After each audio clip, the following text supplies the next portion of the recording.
Vielen Dank. Thank you very much, Madam President. I listened attentively to this discussion. I'm one of the few in the House who sat through the debate from the beginning to the end, I think, and I was very attentive in listening to each and every speaker. But this merely confirmed me in my conviction of how important it is to develop solid guidelines which will ensure that the first cases that we deal with are cases which prove to be successful. That should be our common goal.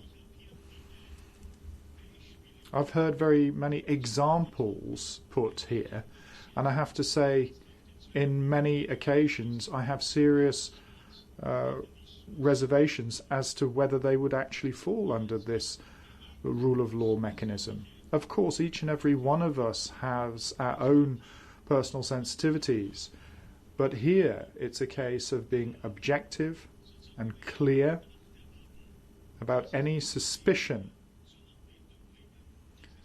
of using this mechanism, and that will be a mark of its success. I would stand against anybody who says here that we have failed to act as a Commission.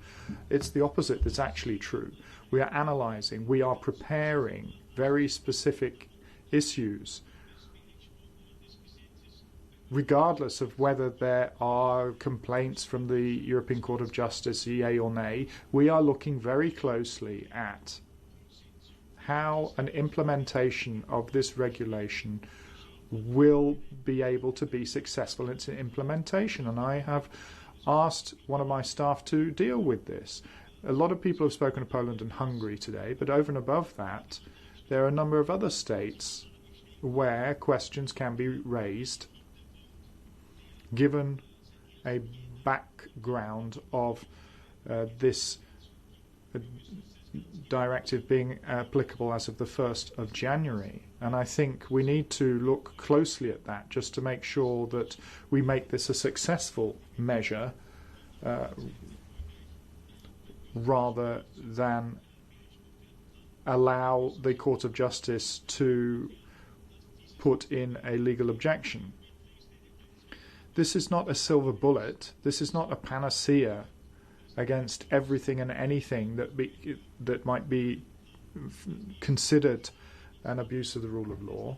It is obviously an instrument that is linked to the fact as to whether European Union money has not been spent properly because of a lack of checks and balances due to problems with the rule of law.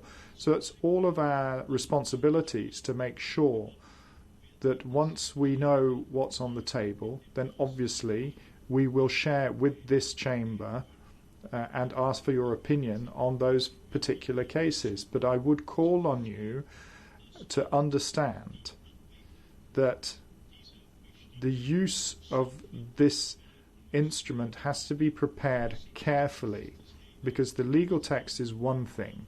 What can be covered by that is something else. And that's something that must be very carefully looked into, as I say, to ensure that the initial actions taken be crowned with success. But I would also turn to those here who are saying that it's because of a national identity that there is a different understanding of the rule of law. There is no tailor-made or a la carte rule of law according to your nationality. There is one single understanding of the rule of law, which is reflected in what is set out in European Union law. And that gives us the opportunity to use this additional instrument that's been made available.